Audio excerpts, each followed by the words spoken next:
excavated, and it's just flat. When you get into the river channel itself, I expect that the direction you're going now will start to curve and turn more to the southwest.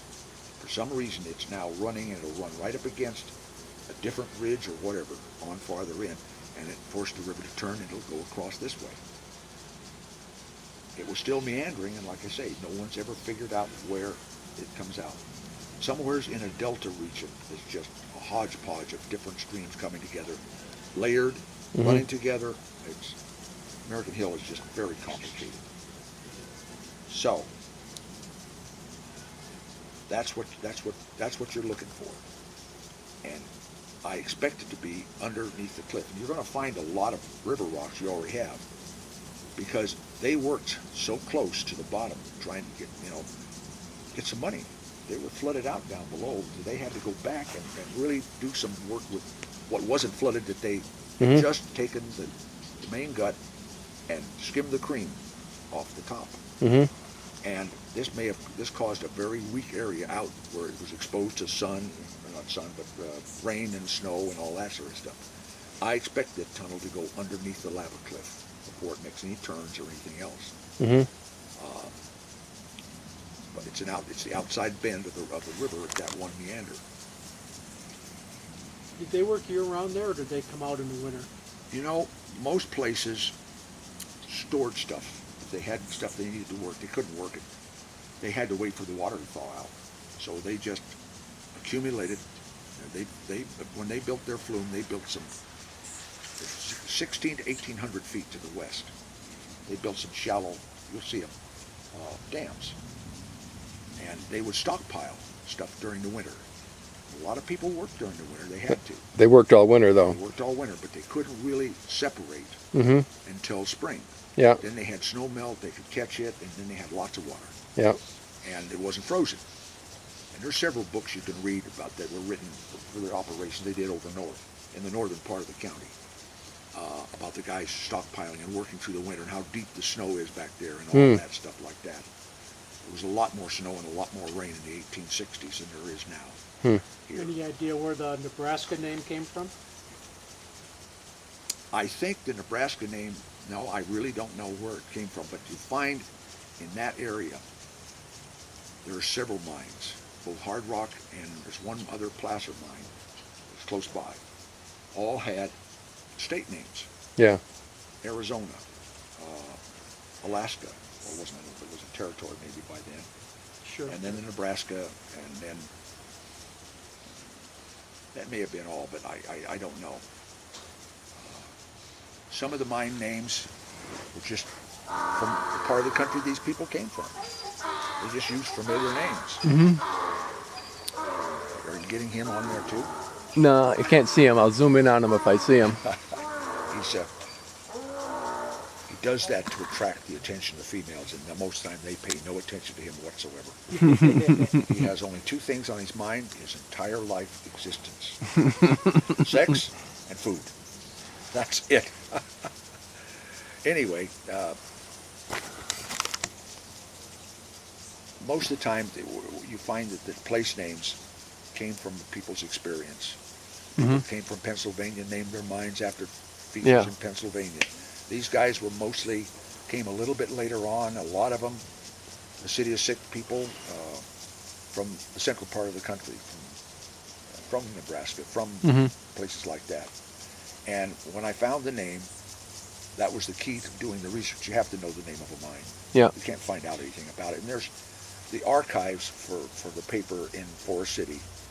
I've been told that a copy of those archives, the courthouse has originals. No one, not even researchers, bona fide researchers, can ever touch those again. They're in too bad a shape. But pictures were taken of them. And there's one set of those that are on deposit in some library in the Sacramento area, but I never found out where. But there'd be a ton of information, because that was the town these people came from that run the mine. So Was there a name for that little town there? It's always been called Nebraska Flat. By by the Forest Service. It's not a documented place, not a Yeah. documented name. Minerals thought that it was that Cornish House and Nebraska were this one and the same, Uh-huh. because Sinnott kind of alludes to that in his history book of Is there Sierra County. a best guess of when they abandoned it? Yeah. They abandoned it right about,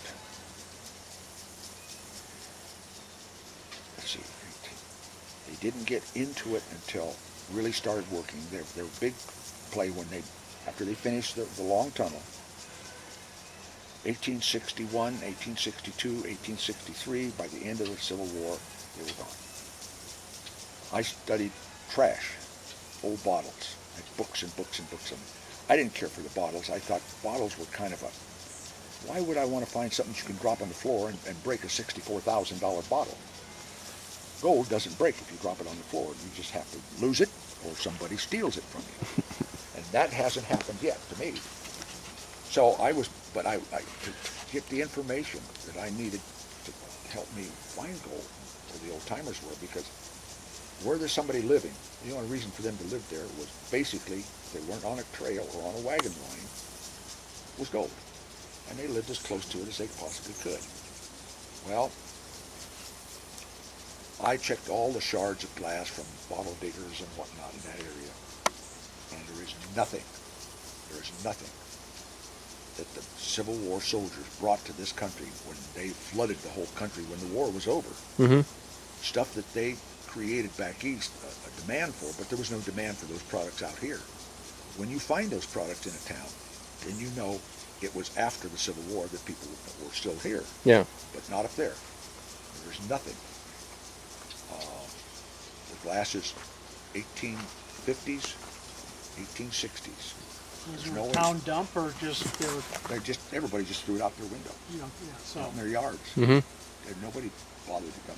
If there was a ravine and a cliff next to them, well, they'd chuck Sure, it at that. but most of it But went they down spent, the old timers spent no effort whatsoever other than the physical effort of throwing it out a window or out an open door.